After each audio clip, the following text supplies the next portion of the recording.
Welcome back to my channel. My name is Bridget Wint. I am so excited because today I have a special guest for you, and his name is Kelvin Phiri.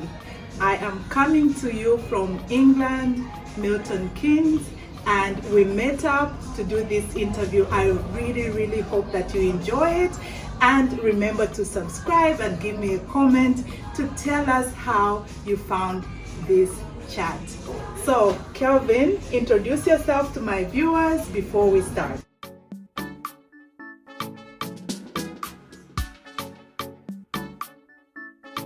All right, my name is Kelvin Phiri, and what else can I say? Yes, from Zambia. I've been in the UK for about 15 years. Okay. And yes, I'm here in the UK with my family. All right. Got 3 kids, 2 girls, and a young boy. Okay. All right.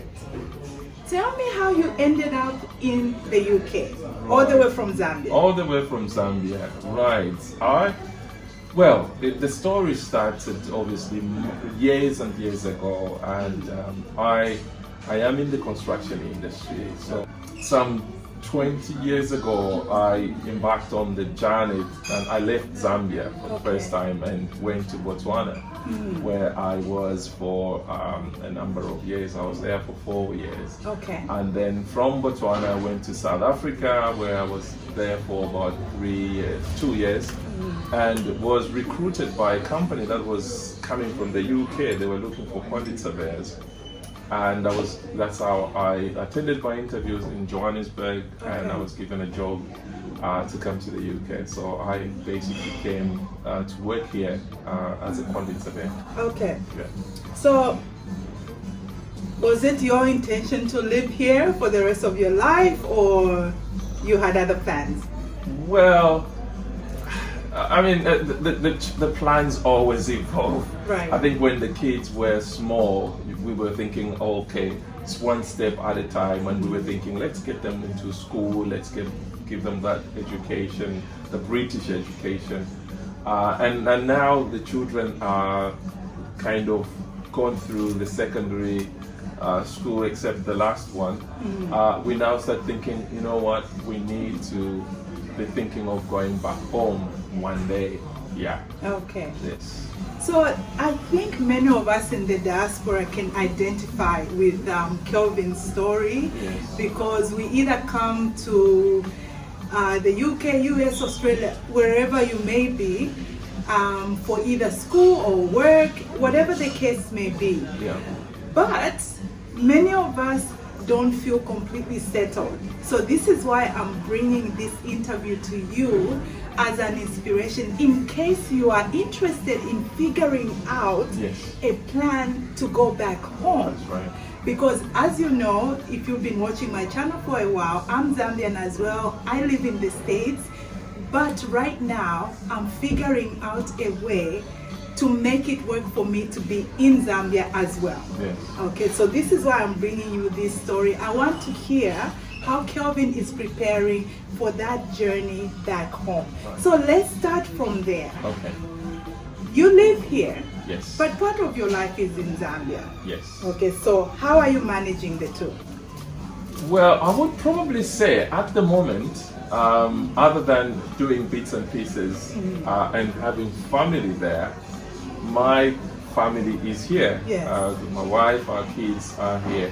So in terms of how we're managing to try and move or do bits and pieces in Zambia, the whole journey did not start at once. Right. It started again, a long time ago, and I would probably go back to when I was in Botswana. Okay. And we had a very big Zambian community there of teachers and professionals. And a lot of those people would be talking about doing something back home. Okay. So it's the conversation that you will sit, if you meet Zambians, they'll be talking about, oh, I'm doing this, I'm doing that. And I really never intended to do anything back home. I was like, I'm gone. I'm out of here. I'm That's done. interesting. That was the beginning of it, that was my thinking. I possibly like most of the people back home. Yeah. You know, you tend to get frustrated with how things work back home, and you're thinking, you know what I see on TV, that looks like brilliant life there. Yeah. I can't cope with this. And that was my thinking as well. And I was thinking, this is it, I'm done. Yeah. And then lived in Botswana, and I met these Zambians, and they were talking about what they were doing back home. Mm-hmm. My interest kind of started. So I kind of started like that, and then did one house, and then we got left a bit of land at the back, and they will come back, and that was really tiresome for me, because I was driving up every time to go and build, and obviously we had family helping us. This was from Botswana. From Botswana, yes. And that's a lengthy drive, isn't it? I remembered, it took. Sometimes I would start off midnight from Francistown, and we would drive through Chobe National Park, and scared of the elephants. Yeah. So we'll go in a convoy. So there'll be people that, Zambians, and then you drive in a convoy. So you'll be at the border around 5 in the morning. And 7, 8 in the morning, you clear, you cross over those days, the pontoon, and then you'll be on the other side. So anyway, that's the story. So the transition, or trying to be in Zambia and try and do bits and pieces of what we're doing back home, it started that way back like that, and I think after many years I realized, I think what I started, let me try and finish it up. Wow. And then I started doing so like in 2017 we started building some flats, and we did that, and then my energy and excitement came back, and I was like, ooh, this is good. And especially with the things that I saw in Zambia, the things that people have done, and people, friends that we left, and it was just exciting for me to say, you know what, let me try and do this. And then from that visit that I made in 2016, I started thinking, I need to do this. And obviously, the more you start thinking about it, the more you start talking to people that are doing exactly the same things as you are, you start thinking, oh, you know what, I'm not alone in this, and I can do this. That's right.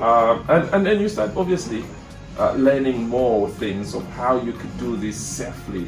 So just from listening to you, you get your inspiration from people that are in Zambia, some of your colleagues that never left. And they are doing amazing things. Oh, yes.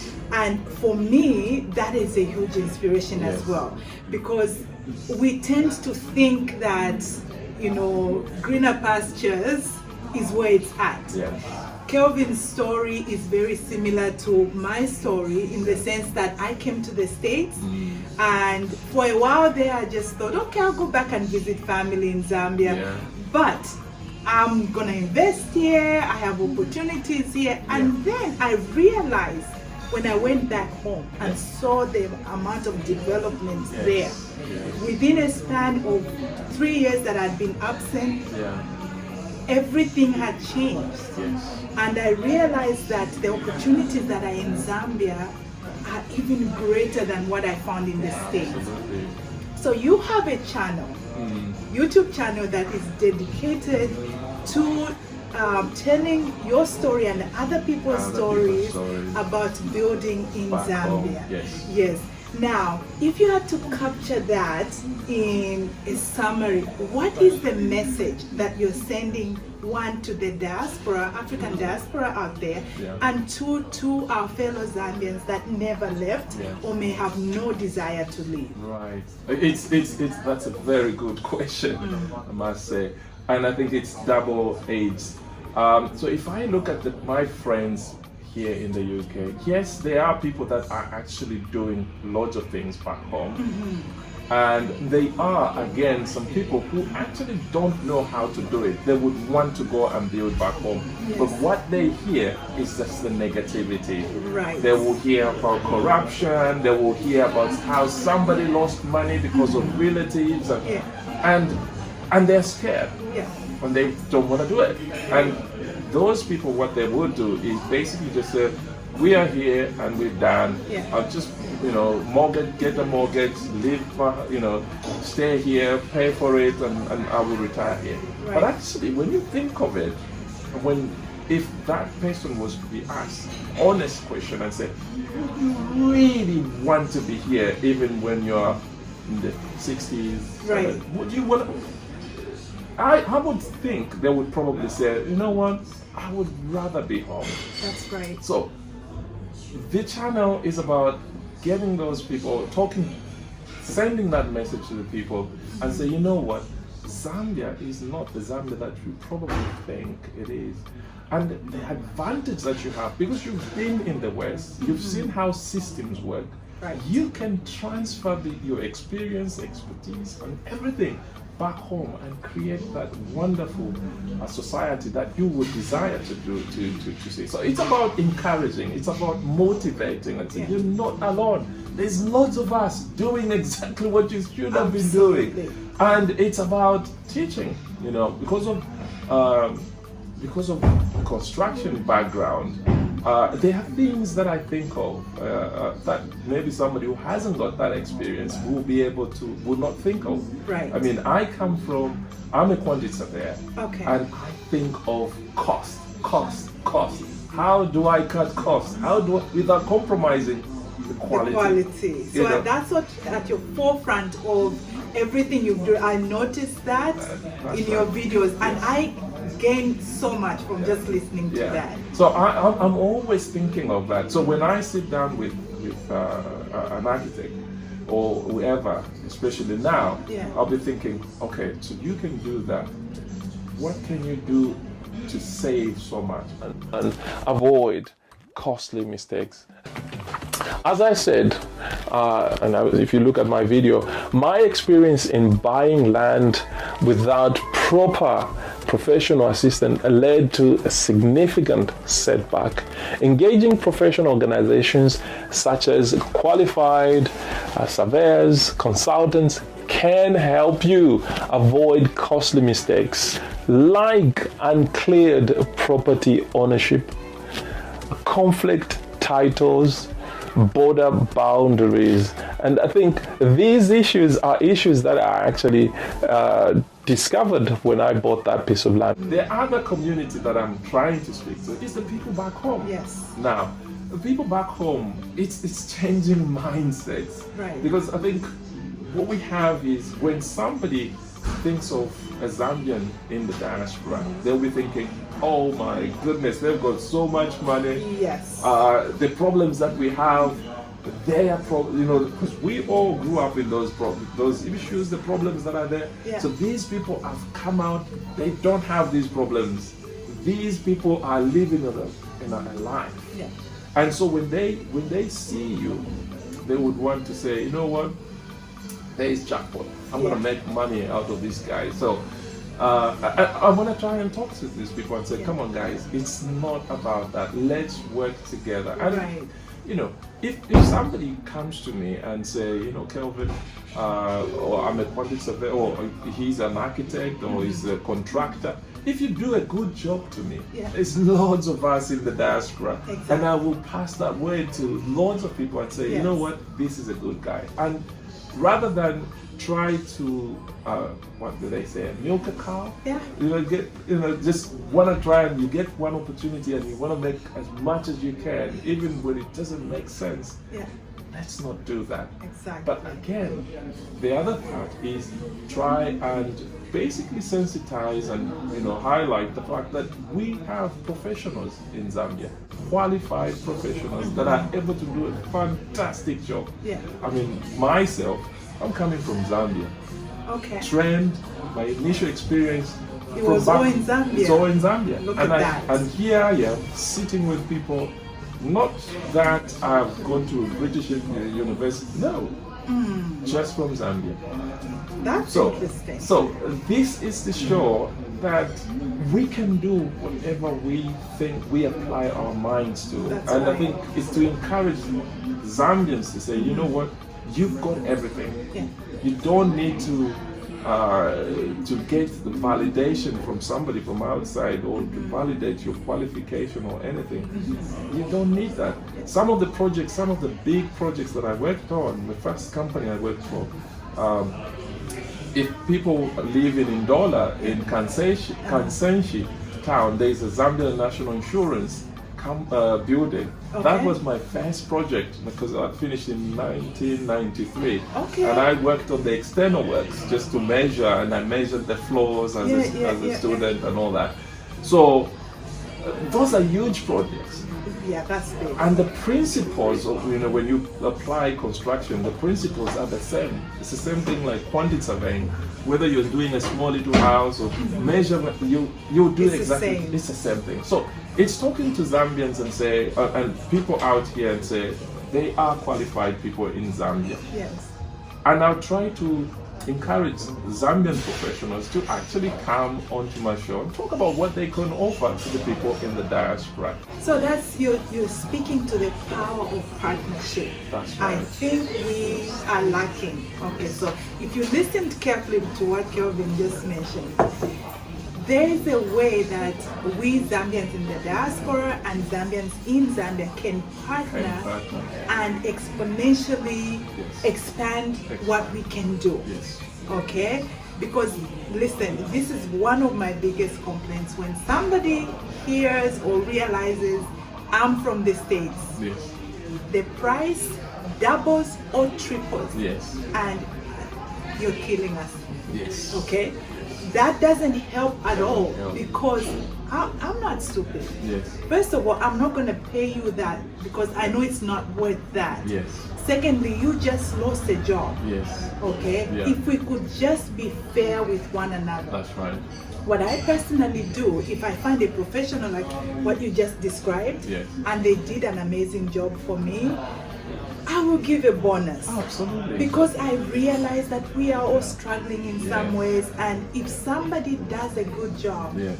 they deserve something a little extra. That's right. Okay? Yeah. But this thing where you come at me with double, you're gonna make a killing. Feeling. Yeah. You're not charging me based on the work, but based on your own need. Absolutely. That is not okay. That's not okay. That is not business. Yeah.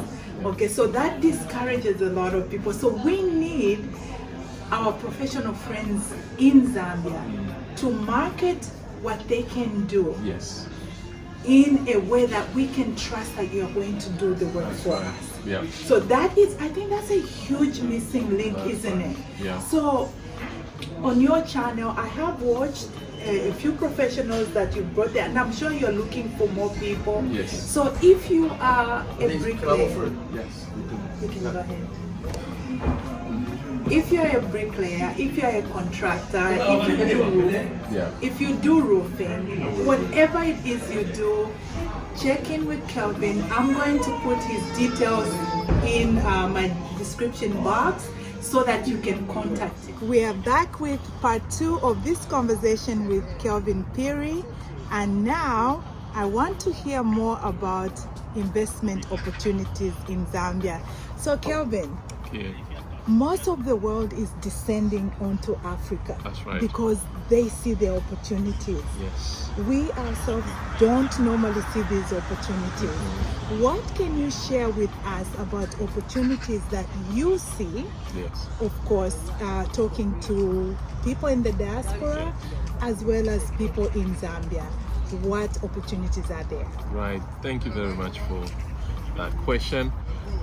In terms of opportunities back home, and I think just like anybody in Zambia, and I'll start with myself, I never used to see the opportunities in Zambia until I stepped out and until I saw this. Now, let me just go back and what really revealed to me that there is money here or there is opportunities.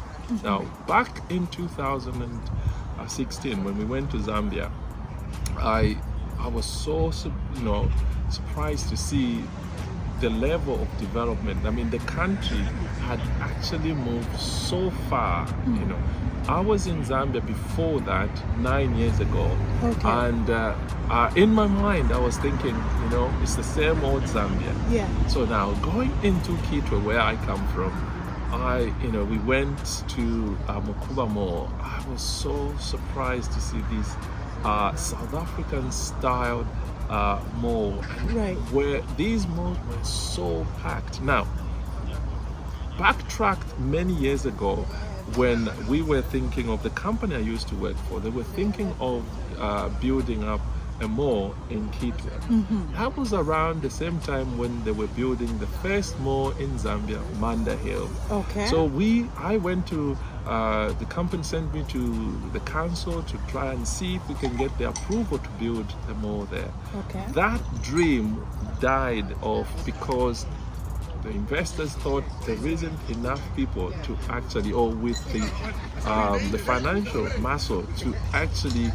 go to these shops. That's interesting. Yes. That was their focus. That's what they were. So that kept on playing in my mind. So when I got there and I saw this shopping center and it was fully packed, Yes. I was so amazed and said, how are people afford? How can they afford? Because if you are in the West and you haven't been to Zambia for many years, when you go back home, what you will hear is people telling you, oh, we are suffering here, and you'll be That's like, our song, isn't it? and you will be like, oh my God. But Yeah. go back home and Yeah. see for yourself. Another thing that really changed the way I look at Zambia was I was driving and I was listening to BBC Africa. Yes. And they were talking about describing my country, Zambia. Now, when I left Zambia, the population was about 8 million. That was in 2000, 1999, 2000, about Right. 8 million people.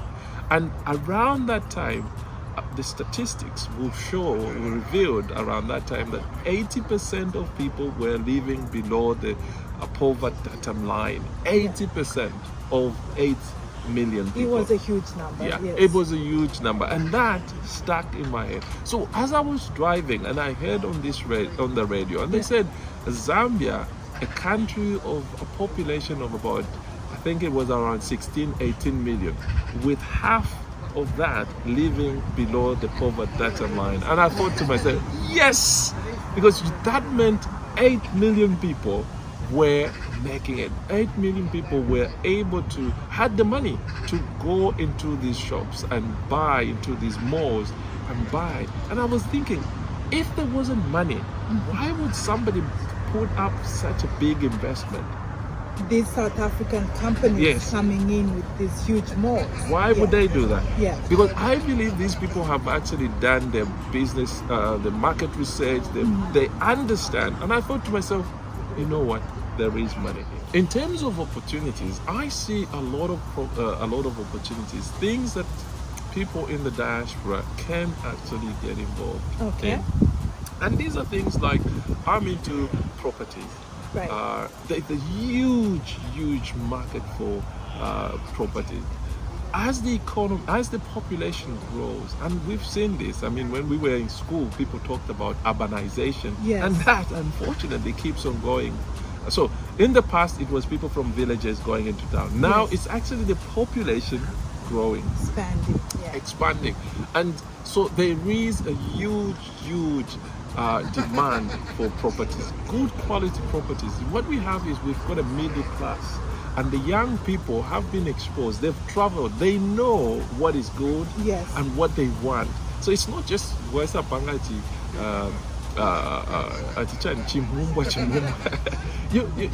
When you put up something that is good, you will find that there will be people renting, lining up to actually get into that property. Right. The other thing that one has to look at is obviously agriculture. I know people have talked about agriculture, but there is a huge market for agricultural products. As the economy, as the people, population, as we keep on saying, expand, there is always people looking to eat. Everybody has to eat. Everybody every day. has to eat. Yeah. And because of the soils that we have, the rain seasons, yes, global warming and all that, but Zambia has the capacity to actually feed all the neighbors. That's right. You know, and there's a lot of opportunity for people to get into that. Obviously, the other things that you could actually get into is mining. There's a lot of mines that are coming up. And I will talk about the cost again. And then, of course, you talk of tourism. Now, these are the things that one can actually go into. But the question will be, some of these will require a lot of money. Yes. But how do I do that? And what I would say is, when you have a dream, keep to it. How you are going to get to that, God will lead your steps. I mean, the scripture says, steps of a righteous man are ordered by God, by the Lord. So have that dream. And I remember sharing in one of my videos where I said, when we started building our 4 apartments, we didn't have the money, but we had the determination and the goal was we are going to do this. And I actually made our children to sign, and my wife, because I wanted them to show. I wanted to show to them, to say, you know what, when you put your mind to something, you can actually do it. That's right. It doesn't matter where you are. Don't look at what's happening to you and say, oh, I don't have the money. If you focus, you will be able to achieve that. So when we started building our apartments, we didn't have all the money, but within 7-8 months, we were able to finish. Wow. And we started, and by the time we were finishing, I remember when we were just about to finish, I was in Zambia. People were coming, asking, when are these properties going to be ready? Because the demand is so high. Yes. And I would say this, just again talking about surrounding yourself with like-minded people is cardinal to success. None of us can do this by ourselves. Whenever we pull our resources, our brains, our minds together, we give ourselves exponentially much more. I don't even know how to describe it. The success will be that much more than trying to do things alone. Okay? And I just love the way you involved your kids, because we have an opportunity, don't we, to involve our children so they feel like they really are co-owners of whatever we are doing. That's right. So we're passing on to the next generation the love for Africa. No matter where in the world you are, I think it's really important that we involve your kids. Absolutely. Because if this thing ends with us, then we'll lose the generations that are coming. So I really love that. I try to involve my children as well with anything I'm doing, all the projects. I want them to participate in some of the choices that are age appropriate. Because my kids see themselves as African. That's right. And that is such a beautiful thing. Absolutely. So I just thought I would highlight that. Now, as we draw to a conclusion, I'd love for you to speak about people that are hesitant, people in the diaspora that are hesitant to invest anything in Africa. One, because they've been burned. Two, because they've heard of stories of other people that have been burned. How can we do these things safely without giving up? Without giving up. Yes. I think to everything, there will be a positive and a negative. And I think what we are trying to do, what you're doing, what I'm doing through my channel, is to highlight the positive. I've said this in one of my videos where I said bad news sells. A lot of people will be drawn to the negativity, and moves so quickly. And once you that sucks you in, you'll be scared and you could be paralyzed to do anything. That's right. But I believe that when you ask anyone that's in the West, that's living and has left Zambia or left Africa, if you ask them and say, do you see yourself living where you are when you are 50, 60, 70 years? Most of the people will say, you know what, I really would want to go back home. Right. And sometimes maybe they think, oh no, I have nothing to go back home to. I don't have a house. And the reason is because I've heard this and that and that. Now, what you have to look at is there are many ways you can do this. You can build. The stories that you probably might have heard is probably when somebody entrusted a family member and obviously the money just goes. In one of my videos, I've actually talked about the first video that I did, talking about building back home, how to build back home. I actually talked about opening a bank account back home. Okay. Because in the past, people would send money to a relative because they don't have an account. So it's cash. It's all about cash. So if you minimize or you take away the middleman, and you can actually do this by having an account back home, you can send money into your account, you can pay directly, whether it's a contractor, whether it's anybody. All your vendors. Yes, you can pay them. So it's about identifying a better way of doing things, a way where you can protect your investment. One thing that we have to remember, all of us, we work extremely hard for every ingwe that we have. Yes. And I've always said this, money does not fall from trees. Not even here in the UK. I didn't see any. Yeah. So, so it's identifying a better way of doing things. Let's not be intimidated by or be scared by the negative stories.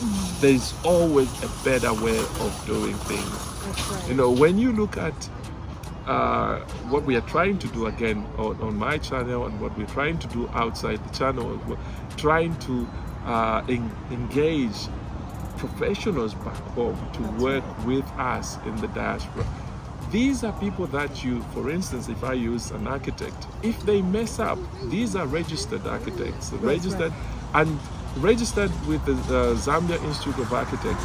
That is a professional body that is governed by an act of parliament.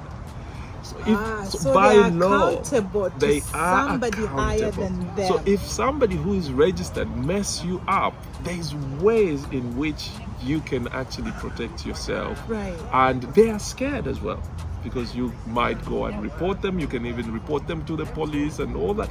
It's the reputation. They might lose quite a lot. Right. So this is why it's important to look at alternatives.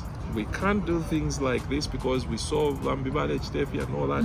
Let's do them a different way. And there are a lot of people in the diaspora who've actually been doing projects back home, and we want to listen, we want to hear from them, and let them share their stories so that we can all grow together and be able to participate in the development of our country. So we have many more options now than we did, let's say, 10 years, 20 years ago. Yes. I love the idea of setting up a bank account and paying vendors directly.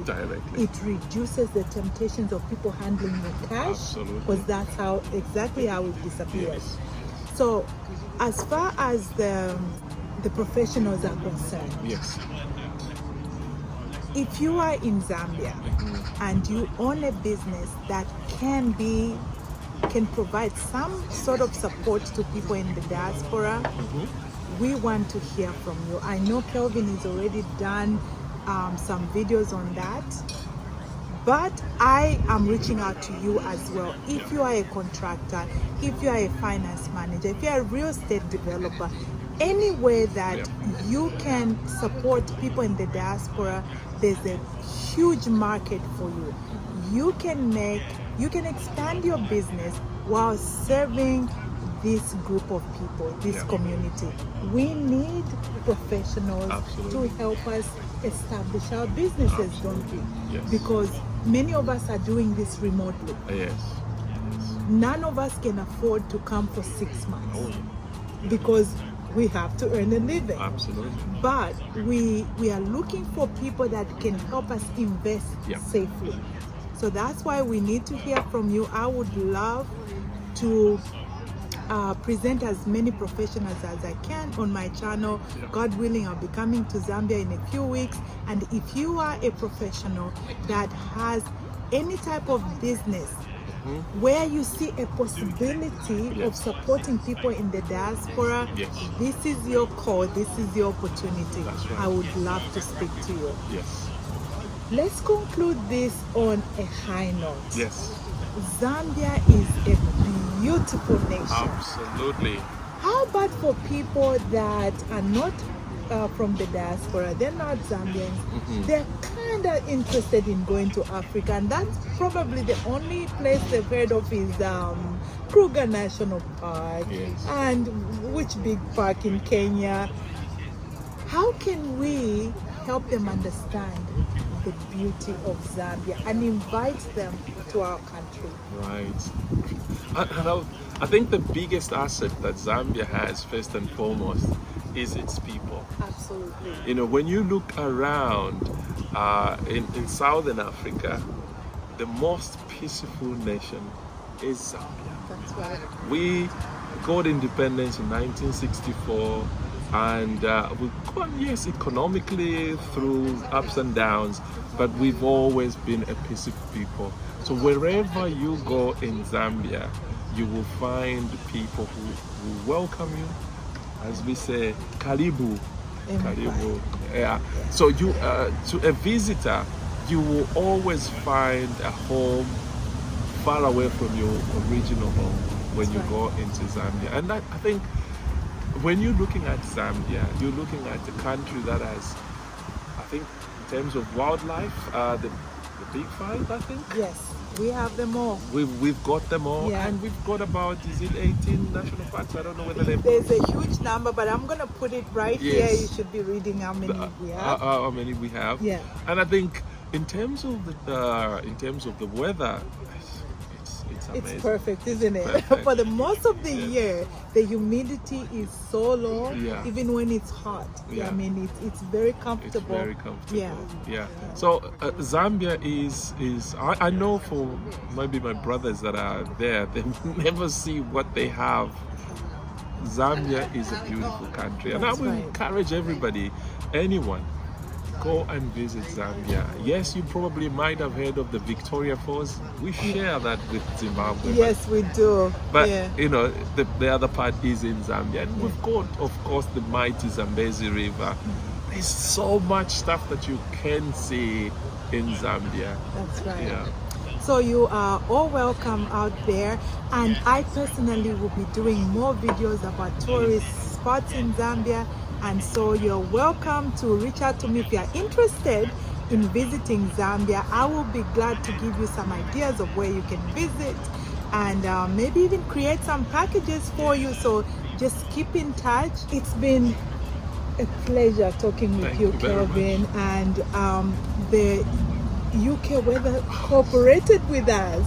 We actually stepped out. It started out to be a rainy day, but this is us coming to you from Milton, Keynes. That's right. In the UK, just talking about Zambia, encouraging you in the diaspora and all our brothers and sisters in Zambia.